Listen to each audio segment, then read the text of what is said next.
Hapa ni Kigamboni Geza Ulole, upande wa baharini, Bamba Beach hapa.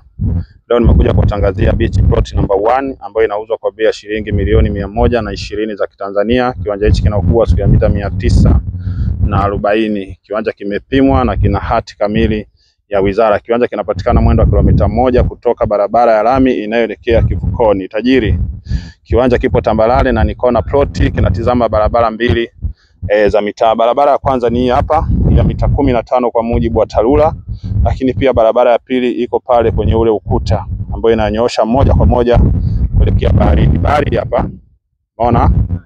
Hii ndio bahari yetu ya kichanga kabisa, bahari ya Hindi. Neighborhood ya mtaa tajiri imenyooka sana. Unaona majirani hawa? Lakini pia kama unahitaji kuziona video zangu ndefu, njoo kwenye YouTube yangu pale, ka subscribe, Dalali Michael Kigamboni, utaziona kazi zangu za viwanja, mashamba, nyumba, beach plot pamoja na magodown. Tajiri, kiwanja kinatupa kwa bei ya shilingi milioni 120 za Kitanzania. Unaona? Kiwanja kinatizama barabara mbili za mitaa. Hii ni beach plot namba 1 kama unavyoona tajiri. Kiwanja chetu ni hichi hapa. Tuweke kwenye kiwanja ili uweze kujionea vizuri.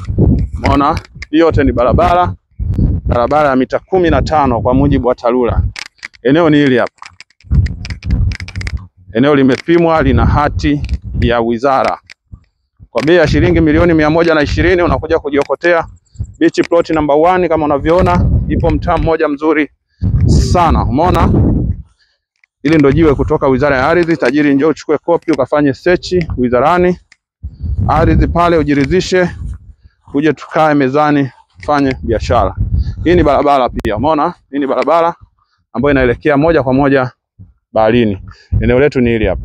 Mita 940, hati ya wizara, bei milioni 120 za Kitanzania. Kigamboni Geza Ulole, mtaa mmoja mzuri sana upande wa baharini kama unavyoona. Umeona? Watu wanajenga nyumba ya kisasa. Huu ni mtaani mpya kabisa. Kwa hiyo nawakaribisha sana, karibuni na asanteni kwa kunisikiliza.